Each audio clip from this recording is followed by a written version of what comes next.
Hello विद्यार्थीगण, मैं इसके कश्यप आप तमाम विद्यार्थी का स्वागत करता हूं भारत दर्पण चैनल के माध्यम से। आज आपके सामने राज व्यवस्था से जुड़ा हुआ महत्वपूर्ण छोटे-छोटे टॉपिक, जिसे कहते हैं सत सैया के दोहरे ज्यों नाविक के तीर देखन में छोटन लगे घाव करे गंभीर। तो ऐसे छोटे टॉपिक लेकिन परीक्षा के दृष्टिकोण से बड़े ही महत्वपूर्ण टॉपिक पर चर्चा करें। और चर्चा करने के पहले आप तमाम विद्यार्थी यदि वीडियो को शेयर लाइक करना नहीं किए तो कर दें और सब्सक्राइब जरूर कर दें। तो आज हम लोग देखते हैं महान न्यायवादी अटॉर्नी जनरल। अनुच्छेद 76 के आधार पर राष्ट्रपति भारत सरकार का प्रथम विधिक सलाहकार या कानूनी सलाहकार, लीगल एडवाइजर, भारत सरकार का प्रथम विधिक अधिकारी, कानूनी सलाहकार या लीगल एडवाइजर को राष्ट्रपति अनुच्छेद 76 के आधार पर नियुक्त करते हैं। जो नियुक्ति के पश्चात राष्ट्रपति के प्रसाद पर्यंत अर्थात उनकी इच्छा तक प्रसाद पर्यंत अपने पद पर बने रहते हैं। अर्थात राष्ट्रपति जब चाहे इनको पद से हटा सकते हैं। महान्यायवादी बनने की योग्यता वही है, महान्यायवादी बनने की योग्यता वही है जो सर्वोच्च न्यायालय का न्यायाधीश बनने का, अर्थात जो व्यक्ति सर्वोच्च न्यायालय का न्यायाधीश बन सकता है वह महान्यायवादी भी बन सकता है। महान न्यायवादी से ये उम्मीद की जाती है कि वो अपने पद पर रहते हुए सरकार के विरुद्ध किसी भी व्यक्ति को कोई सलाह नहीं देगा, कोई भी मुकदमा नहीं लड़ेगा। महान्यायवादी का वेतन राष्ट्रपति के द्वारा निर्धारित किया जाता है, उसका वेतन वही होता है जो सर्वोच्च न्यायालय का न्यायाधीश का होता है। महान्यायवादी भारत सरकार का प्रथम विधिक सलाहकार होता है या सरकार का सबसे विश्वसनीय, विश्वास पात्र, सुयोग्य वकील होता है। महान्यायवादी सरकार का पक्ष न्यायालय में रखता है, अर्थात भारत सरकार को यदि कोई भी मुकदमा लड़ना हो, चाहे ईडी से जुड़ा हुआ मुकदमा हो कि सरकार के द्वारा सरकारी तंत्र का, केंद्रीय एजेंसी का दुरुपयोग किया जा रहा है, तो वो मुकदमा सरकार की ओर से महान्यायवादी लड़ेगा। अनुच्छेद 370 को जो हटाया गया वो सही या गलत प्रक्रिया थी, उसमें सरकार का पक्ष महान्यायवादी रखेगा। तो महान्यायवादी भारत सरकार का पक्ष सर्वोच्च न्यायालय या किसी भी विधि न्यायालय, ध्यान रखना है कि महान्यायवादी भारत सरकार का पक्ष सुप्रीम कोर्ट या किसी भी विधि न्यायालय में सरकार का पक्ष रखेगा।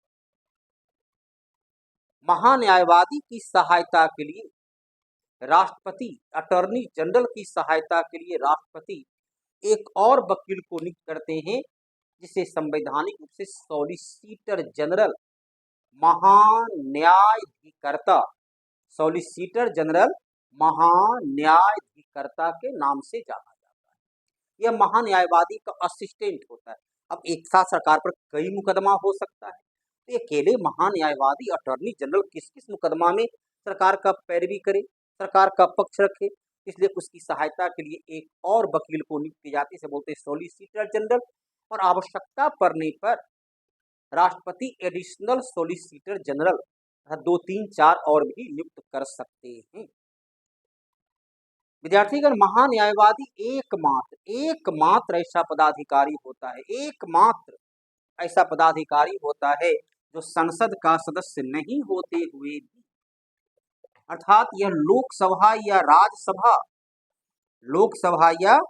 राज्यसभा का सदस्य नहीं होते हुए भी संसद या संसद की किसी भी समिति की बैठक में, लोक लेखा समिति या प्राक्कलन समिति, जहां उसे आवश्यकता पड़ता है बुलाया जाता है, लोकसभा में या राज्यसभा में, तो संसद के दोनों सदनों में से किसी भी सदन या संसद की किसी भी समिति की बैठक में शामिल हो सकता है, चर्चा परिचर्चा कर सकता है, सवाल जवाब कर सकता है। लेकिन अनुच्छेद 88 के आधार पर, 88 के आधार पर वह सदन या सदन की समिति में होने वाला मतदान में भाग नहीं ले सकता है। अब देखिए, उपराष्ट्रपति ये भी संसद का सदस्य नहीं होता है, लेकिन अनुच्छेद 64 कहता है कि वो राज्यसभा की बैठक की अध्यक्षता करेगा। तो केवल उपराष्ट्रपति का क्या होता है कि वह एकमात्र ऐसा अधिकारी होता है जो कि संसद का सदस्य नहीं होते हुए भी संसद के उच्च सदन की बैठक में भाग ले सकता है। संसद का केवल उच्च सदन की बैठक में भाग ले सकता है और आवश्यकता पड़ने पर वह निर्णायक मत भी दे सकता है। लेकिन महान्यायवादी लोकसभा और राज्यसभा दोनों सदन की बैठक में भाग ले सकता है, लेकिन मत देने का अधिकारी नहीं होता है।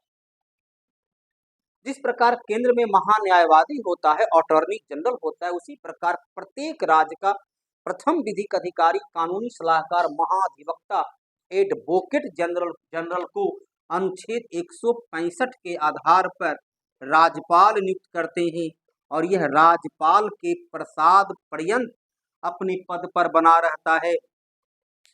यह राज्य सरकार का पक्ष न्यायालय में, उच्च न्यायालय या अन्य न्यायालय में रखता है।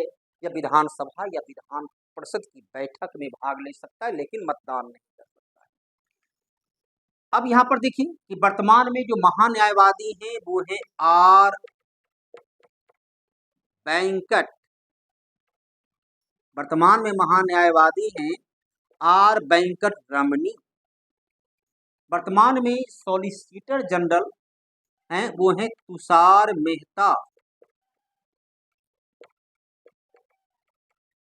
बिहार सरकार, क्योंकि हर सरकार का अपना वकील होगा जिसे बोलते हैं महाधिवक्ता, एडवोकेट जनरल, बिहार का है पी.के. शाही। इसे याद रखना है और इससे क्वेश्चन आप देखेंगे कि बराबर पूछा जाता है महान्यायवादी के बारे में। अनुच्छेद 76 के आधार पर राष्ट्रपति और अनुच्छेद 165 के आधार पर राज्यपाल राज्य का प्रथम विधिक अधिकारी, एडवोकेट जनरल एवं ये अटॉर्नी जनरल एवं एडवोकेट जनरल को नियुक्त करता है। अब आइए दूसरा, नियंत्रक, महालेखा परीक्षक, कंप्ट्रोलर एंड ऑडिटर जनरल। अनुच्छेद 148 के आधार पर राष्ट्रपति नियंत्रक, महालेखा परीक्षक, CAG, comptroller and auditor general को नियुक्त करता है, जो नियुक्ति के बाद 6 वर्ष या 65 वर्ष की अवस्था तक दोनों में जो पहले पूरा हो तब तक पद पर काम करता है। अब मान लो कि नियंत्रक महालेखा परीक्षक की नियुक्ति 55 वर्ष की उम्र में हुई, तो 6 वर्ष 55, 6 उम्र 61 हुआ तो वह रिटायर कर जाएगा, सेवानिवृत्त हो जाएगा। और यदि 61 वर्ष की उम्र में हुआ तो 4 वर्ष ही नौकरी करेगा, उम्र हो जाएगा 65 वर्ष, तो रिटायर कर जाएगा। जिस दिन से नियुक्त हुआ उस दिन से 6 वर्ष या अधिकतम उम्र 65 वर्ष तक अपने पद पर रहेगा। नियंत्रक महालेखा परीक्षक यह एक स्वायत्त शासी ऑटोनॉमस संगठन है, स्वयं से शासित होने वाला, अर्थात जो इसे अधिकार, जो इसके उत्तरदायित्व दिया गया है, अपने उस उत्तरदायित्व को पूरा करने के लिए विधि का निर्माण किस प्रक्रिया से अपने उस कार्य को पूरा करेगा या उसके लिए स्वयं उत्तरदायी है। इसकी कार्य प्रणाली के लिए कोई संसद कानून नहीं बनाएगा। यह एक स्वायत्तशासी ऑटोनॉमस संगठन, यह एक संवैधानिक संगठन है, क्योंकि संविधान का अनुच्छेद के आधार पर इसे नियुक्त किया जाता है और इसका रिपोर्ट पर संसद में चर्चा होती है। यह ऑटोनॉमस के साथ साथ कॉन्स्टिट्यूशनल संस्था है। साथ ही यह जो है अपने कार्य क्षेत्र में चूंकि जांच करता है, यह एक प्रकार का अर्ध न्यायिक अर्थात सेमी जुडिशियल संगठन। यह कॉन्स्टिट्यूशनल, ऑटोनॉमस और सेमी जुडिशियल संगठन की तरह कार्य करता है।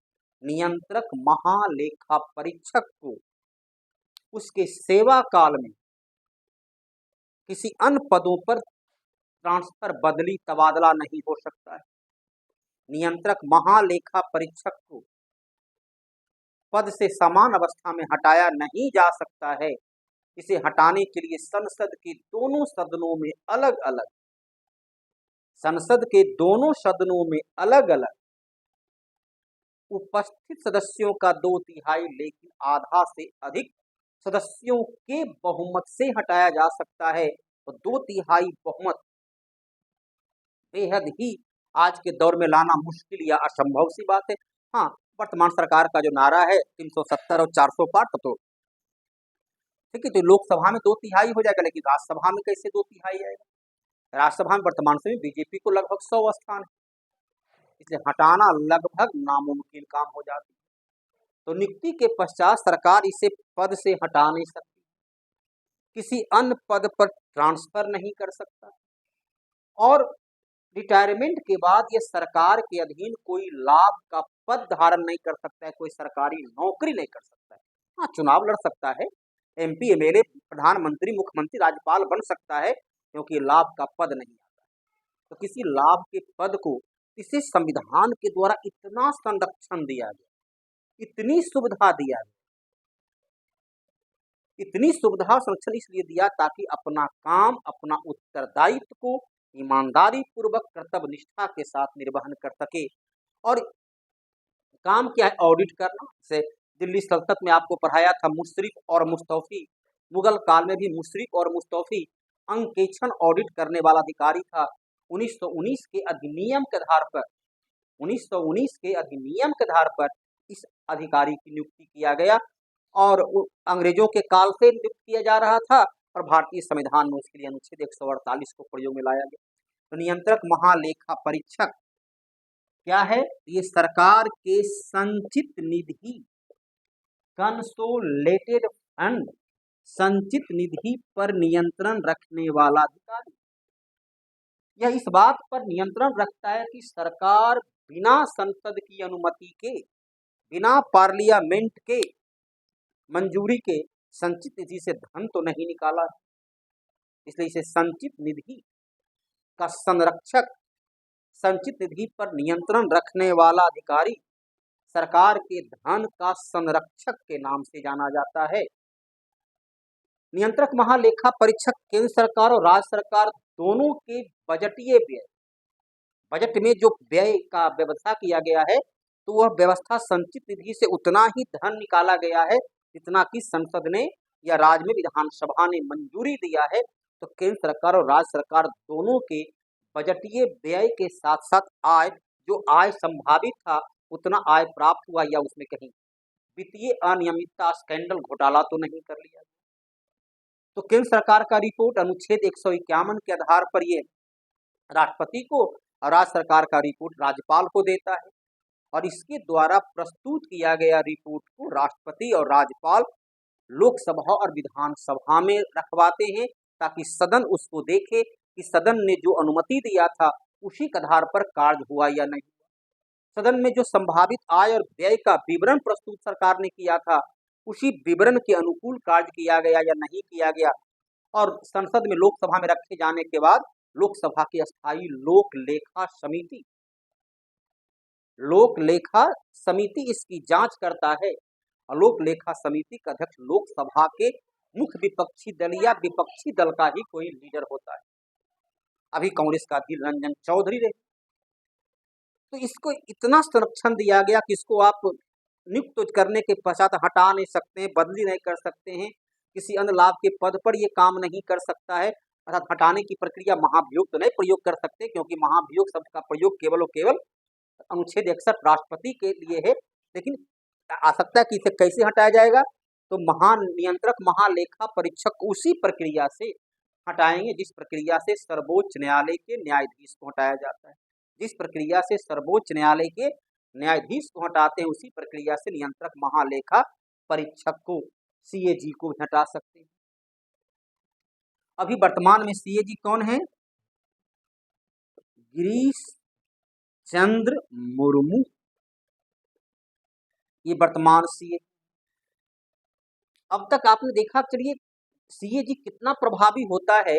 कभी वास्तव में मनमोहन सिंह की कांग्रेस की सरकार की जो पराजय हुई थी, जो 55 स्थान भी नहीं ला सका था, वो पराजय के लिए नरेंद्र मोदी और बीजेपी नहीं बल्कि नियंत्रक महालेखा परीक्षक के रिपोर्ट ने सरकार को पूरी तरह बदनाम कर दिया था। एक से एक घोटाला, 2G स्पेक्ट्रम घोटाला, कोयला आवंटन घोटाला, राष्ट्रमंडल खेल घोटाला, अगस्ता तोप घोटाला, तो घोटालों की झड़ी लग गई।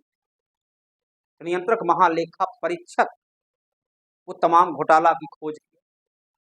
तो सरकार ने जितने भी आज तक बड़े बड़े वित्तीय अनियमितता स्कैंडल किया है, लगभग 99.99% उस स्कैंडल को उजागर करने में नियंत्रक महालेखा परीक्षक का ही सर्वाधिक महत्वपूर्ण भूमिका रहा। पीवी नरसिंह राव, राजीव गांधी, मनमोहन सिंह, तीन सरकार को यदि पूरी अपदस्थ कर दिया गया, उसमें नियंत्रक महालेखा परीक्षक वर्तमान सरकार बड़े गर्व से कहती न खाएंगे न खाने देंगे, क्योंकि 10 वर्षों में नियंत्रण महालेखा परीक्षक के द्वारा कोई घोटाला, कोई स्कैंडल को उजागर नहीं किया जा सकता। तो नियंत्रक महालेखा परीक्षक कितना प्रभावी पद होता है। भूतपूर्व राष्ट्रपति प्रणब मुखर्जी नियंत्रक महालेखा परीक्षक, क्योंकि तब वो सरकार के मनमोहन सरकार के मंत्री थे और सरकार के हर कार्य के लिए सभी सामूहिक रूप से उत्तरदायी होते हैं। उन्होंने आलोचना करते हुए कहा था कि नियंत्रक महालेखा परीक्षक का पद का गठन ही सरकार के विरुद्ध काम करने के लिए किया गया है। थोड़ी सी उनकी भाषा शालीनता में थी, लेकिन कपिल सिब्बल और लोगों ने तो बड़ी ही अशिष्ट भाषा में इसकी रिपोर्ट की आलोचना किया करते थे। तो नियंत्रक महालेखा परीक्षक का रिपोर्ट जब मनमोहन सिंह सरकार था तो स्वयं अपनी सरकार के काल में ही अपने द्वारा स्थापित संस्था का विरोध करते थे, तो बीजेपी काल में तो खैर विरोध करना है स्वाभाविक सी बात। जब अपने द्वारा नियुक्त अपनी ही संस्था का वो कटु आलोचना कर रहे थे, रिपोर्ट में खामियां, रिपोर्ट गलत है, सरकार को बदनाम कर रहे, अभी तो यदि रिपोर्ट सरकार के पक्ष की बात है तो आलोचना करेगा ही कांग्रेस। तो चलिए दूसरा हो गया। अब आइए तीसरा है वित्त आयोग।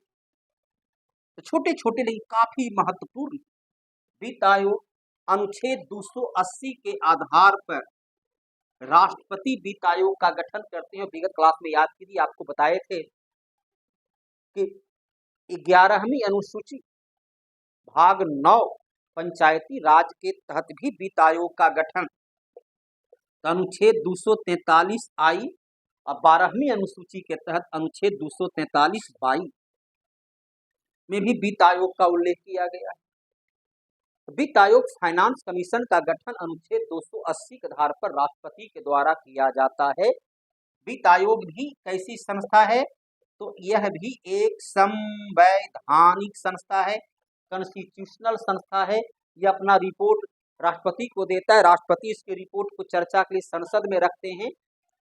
यह भी एक जो है स्वायत्त शासी संगठन है, ऑटोनॉमस संगठन है। इसे भी जो उत्तरदायित्व दिया गया, अपने उत्तरदायित्व के निर्वहन के लिए नियम, प्रक्रिया, विधि का निर्माण करने के स्वयं उत्तरदायी होता है। और यह भी एक अर्ध न्यायिक सेमी जुडिशियल संस्था है, क्योंकि यह जो है केंद्र राज्य के बीच राजस्व के बंटवारा में न्यायिक प्रक्रिया का आधार बनाता है कि कैसे केंद्र राज्य के बीच राजस्व का बंटवारा किया जाए। तो वित्त आयोग भी ऑटोनॉमस, कॉन्स्टिट्यूशनल और सेमी जुडिशियल संस्था है। वित्त आयोग का गठन राष्ट्रपति अनुच्छेद 280 के आधार पर करते हैं, जिसका कार्यकाल 5 वर्ष का होता है। वित्त आयोग में एक अध्यक्ष और 4 सदस्य, अर्थात सदस्य की संख्या 5 होती है। अध्यक्ष उसे बनाया जाता है जिसके पास आर्थिक मामलों में, जिसके पास आर्थिक इकोनॉमिकल क्षेत्र में काम करने का अनुभव हो, जो आर्थिक क्षेत्र में दक्ष हो, या साथ ही साथ सामाजिक क्षेत्र में भी उसे कार्य करने का अनुभव प्राप्त हो। जो सदस्य हैं, सदस्य के पास उसमें है कि कम से कम एक सदस्य जो है न्यायिक क्षेत्र में काम करने का अनुभव रखता हो, कम से कम एक जो है प्रशासनिक क्षेत्र में काम करने का अनुभव रखता हो, एक आर्थिक क्षेत्र में, एक सामाजिक क्षेत्र में काम करने का अनुभव रखता हो। तो वित्त आयोग में सदस्य की संख्या 5, कार्यकाल भी 5। अब देखो इत्तेफाक है कि वर्तमान जो 15वां वित्त आयोग है, जिसका कार्यकाल था 1 अप्रैल 2020 से 31 मार्च 2025 तक। लेकिन ये अपवाद रहेगा। पहली बात, 15वां वित्त आयोग का कार्यकाल 5 वर्ष का नहीं बल्कि इसका कार्यकाल 6 वर्ष का होगा। 16वां वित्त आयोग जो होगा उसका रिपोर्ट लागू होगा 2025 से नहीं बल्कि 2026 से। तो पहली बार ऐसा होगा कि वित्त आयोग का कार्यकाल को 1 वर्ष के लिए एक्सटेंशन देकर कर दिया गया है, 1 वर्ष के लिए बढ़ा दिया गया। तो प्रश्न आ सकता है कि 15वां वित्त आयोग का कार्यकाल 6 वर्ष, 16वां वित्त आयोग जो 1 अप्रैल 2025 से उसका रिपोर्ट को लागू करना था, अब वो 1 अप्रैल 2026 से उसका रिपोर्ट को लागू किया जाएगा। पहला वित्त आयोग के अध्यक्ष थे केसी नियोगी और वर्तमान से 16वां वित्त आयोग का गठन कर दिया गया है ताकि अपना रिपोर्ट सरकार को दे, फिर सरकार उसे 2026 से लागू करेगा। वो हैं अरविंद पनगढ़िया। वही अरविंद पनगढ़िया हैं जो नीति आयोग के पहला उपाध्यक्ष थे। नीति आयोग का पहला उपाध्यक्ष थे अरविंद पनगढ़िया। उसी अरविंद पनगढ़िया को 16वां वित्त आयोग का अध्यक्ष नरेंद्र मोदी की सरकार के द्वारा बनाया गया है। तो वित्त आयोग क्या काम करेगा? तो वित्त आयोग का काम है केंद्र और राज्य के बीच कर राजस्व, टैक्स रेवेन्यू, केंद्र सरकार जो कर वसूलती, आयकर, उत्पाद कर, उसमें से कितना प्रतिशत कर राज्य को दिया जाए। केंद्रीय योजना पर जो खर्च होती है उस योजना में कितना परसेंट राज्य को अनुदान, राज्य को सब्सिडी के रूप में दिया जाए। और केंद्र और राज्य सरकार जो विकासात्मक योजना बनाती है तो किस राज्य को विकासात्मक कार्य के लिए राज्य को कितनी सहायता दिया जाए, इस पर वो अपना रिपोर्ट राष्ट्रपति को अनुच्छेद 281 के आधार पर राष्ट्रपति को सौंपता है और राष्ट्रपति इसकी रिपोर्ट को सामान्यतः परंपरा के अनुसार स्वीकार कर लेते हैं। ऐसे राष्ट्रपति को अधिकार है कि रिपोर्ट में थोड़ा बहुत चेंजिंग कर सकते हैं, परिवर्तित कर सकते हैं, संशोधित करके स्वीकार करते हैं, लेकिन एक मान्य परंपरा रही है इसके रिपोर्ट को राष्ट्रपति अक्षरशः स्वीकार कर लेते हैं। अभी जो वर्तमान 15वां आयोग के रिपोर्ट के आधार पर केंद्र और राज्य के बीच राजस्व का बंटवारा किया जा रहा है, उसके अध्यक्ष NK सिंह, नंद किशोर सिंह उसके अध्यक्ष थे, और 16वां वित्त आयोग अरविंद पनगढ़िया। उसी प्रकार उनसे 243 आई के आधार पर और 22 के आधार पर राज्य के राज्यपाल वित्त आयोग का गठन करते हैं, जो राज्य के राजस्व में से पंचायती राज नगर निगम को दिया जाने वाला खर्च के संबंध में हिस्सा को निर्धारित करता है और ये अपना रिपोर्ट राज्यपाल को देता है। तो अब इसको एक्स्ट्रा याद रखना है। ये हो गया वित्त आयोग। तो वित्त आयोग का कार्यकाल, वित्त आयोग की संवैधानिक स्थिति से लेकर के आप उसके सभी अवस्था से जान चुके, 280, और ये सब काफी महत्वपूर्ण हो जाता है। अब आइए अंतरराज्यीय परिषद, इंटर स्टेट काउंसिल। अनुच्छेद 263 के आधार पर अंतरराज्यीय परिषद, इंटर स्टेट काउंसिल का गठन सर्वप्रथम 1990 में राष्ट्रपति के द्वारा किया गया। इसका गठन कौन करेंगे? इसका गठन भी राष्ट्रपति के द्वारा किया गया। क्योंकि संविधान के अनुच्छेद 263 के आधार पर गठन किया गया, यह कैसी संस्था होगी? यह एक संवैधानिक कॉन्स्टिट्यूशनल संस्था होगी। सरकारी आयोग जिसका गठन किया गया था 1983 में और अपना रिपोर्ट दिया 1987 में, तो सरकारी आयोग के सिफारिश पर केंद्र और राज्य के बीच के संबंध को बेहतर बनाने, संबंध को मजबूत करने, भारत की संघीय प्रणाली, यूनियन ऑफ द स्टेट के इस पंक्ति को पूरी तरह यथार्थ में उतारने के लिए अंतरराज्यीय परिषद का गठन करने का सिफारिश किया और उसके आधार पर 1990 में, पहली बार 1990 में इसका गठन किया। अंतरराज्यीय परिषद का अध्यक्ष कौन होते हैं? तो प्रधानमंत्री। सभी राज्य का मुख्यमंत्री, केंद्र शासित प्रदेश का मुख्यमंत्री भी इसका मेंबर होता है। कहता यदि केंद्र राज्य के बीच विवाद हो, अब विवाद राजनीतिक विवाद है तो उसका तो कोई हल हो नहीं सकता है, वो समाधान कभी संभव ही नहीं है। जब अलग अलग राजनीतिक दल होंगे तो विवाद रहेगा। वो लोकतंत्र की एक मजबूत लोकतंत्र की निशानी। हाँ, विवाद थोड़ी स्तरीय और कम स्तरीय उस पर विवाद हो सकता है, लेकिन जब अलग अलग दल रहेंगे तो स्वाभाविक तौर पर विवाद उत्पन्न होगा।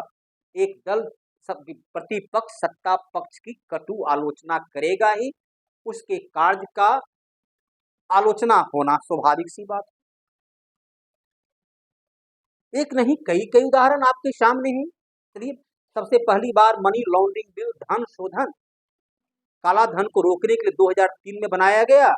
कांग्रेस ने जोरदार विरोध किया। फिर 2005 में उसमें थोड़ी परिवर्तित करके देखो 2005 में उसी नियम को कांग्रेस के द्वारा लागू किया गया। जीएसटी का कांग्रेस ने बीजेपी ने विरोध किया, सत्ता मानने के बाद देखो जीएसटी को बीजेपी ने लागू किया। तो वो विपक्ष में जो भी रहेगा सत्ता पक्ष के निर्णय की, नीति की आलोचना करेगा। वो स्वाभाविक सी प्रक्रिया है, उसमें किसी प्रकार का कोई समस्या नहीं। लेकिन यदि संवैधानिक विवाद, एक ही संविधान के आधार पर नरेंद्र मोदी को भी काम करना है, उसी संविधान के आधार पर ममता बनर्जी को भी काम करना है, यदि संवैधानिक विषयों पर विवाद उत्पन्न होती है केंद्र राज्य के बीच, तब है कि दोनों मिलकर के आपस में बैठ करके चर्चा परिचर्चा के माध्यम से, आपसी सहमति के माध्यम से विवाद का हल करना है। लोकतंत्र में हर निर्णय आपसी सहमति से होती है। कहता है कि इसकी बैठक आवश्यकता पड़ने पर वर्ष में 3 बार हो सकती है। अब देखो, गठन किया गया 1990 में, एक वर्ष में इसकी 3 बार बैठक हो सकती है। 2023 समाप्त हो चुका है, 2024 तक अब तक इसकी मात्र 9 बैठक हुई थी। 8वीं बैठक 2016 में, 2006 में, और 9वीं बैठक 2016 में हुआ। कभी आपने किसी अखबार के पन्नों पर पढ़ा या सुना यूट्यूब पर कि ममता बनर्जी या एमके स्टालिन या जो भी विपक्ष के हैं उन्होंने मांग किया कि अंतर्राज्यीय परिषद की बैठक बुलाया जाए? ऐसा नहीं होता। अर्थात जो भी विवाद है वो एक राजनीतिक विवाद है। यदि संवैधानिक विवाद होता तो इसकी बैठक बुलाने की मांग करते कि संवैधानिक संस्था है, इसकी बैठक बुलाया जाए, लेकिन कभी उसकी मांग नहीं की गई, क्योंकि हमारे देश में राजनीतिक विवाद है, उसे संवैधानिक विवाद के रूप में प्रकट किया जाता हो, लेकिन वो राजनीतिक विवाद रहा। ईडी हो, सीबीआई हो, वह एक संवैधानिक पद है या वैधानिक पद है, तो यदि उसका दुरुपयोग है तो उसकी बैठक बुला करके उसके हल करने का। आपने सुप्रीम कोर्ट में देखिए, विपक्ष गया कि सरकार उसका दुरुपयोग कर रही, सुप्रीम कोर्ट भी केस खारिज कर दिया। और वास्तव में कोई दुरुपयोग है भी नहीं। आप अभी पढ़ा होगा कि 97% ईडी जो है जो छापेमारी किया वो गैर राजनीतिक पर था, और 3% ही वो छापेमारी पॉलिटिकल दल पर किया। तो यदि गैर राजनीतिक पर छापेमारी की जाती तो उसकी कोई चर्चा नहीं होती, कोई खबर नहीं बनता है। और किसी पार्टी पर के व्यक्ति को मार देते हैं, छापामारी करते हैं, तो काफी चर्चा बन जाती है। तो 97% वो गैर राजनीतिक छापेमारी किया, लेकिन कहीं कोई चर्चा में नहीं बना। वो संवैधानिक पदों का विवाद नहीं है, वो विवाद राजनीतिक विवाद है। और जहां भी छापामारी किया गया तो हर घर में करोड़ों करोड़ मिला, तो आखिरकार हुआ गलत कैसे है। तो अंतर्राज्यीय परिषद की बैठक कहता है कि वर्ष में 3 बार हो सकती है। केंद्र राज्य के बीच विवाद हो तो विवाद के आपसी समाधान के लिए मिल बैठ करके लोकमत, ये बहुमत के द्वारा निर्णय लेकर के सहमति प्रदान कर सकते हैं। लेकिन अब तक मात्र 9 बैठक हुई है, तो स्पष्ट है कि इसकी कोई आवश्यकता महसूस किसी विपक्षी दलों के द्वारा नहीं किया गया। चलिए, छोटे से छोटे 4 टॉपिक के बारे में आज हम लोगों ने पढ़ा। उम्मीद करते हैं कि पढ़ाई आपको बेहतर सरल शब्दों में तार्किक रूप से इसे समझाया गया, ताकि आपका कंसेप्ट क्लियर हो और इससे जुड़ा हुआ हर प्रश्न को बड़े ही सरलता के साथ आप उत्तर दे सकें। और यदि वाकई में आप उत्तर देने में सक्षम हुए तो सब्सक्राइब करना न भूलेंगे। धन्यवाद।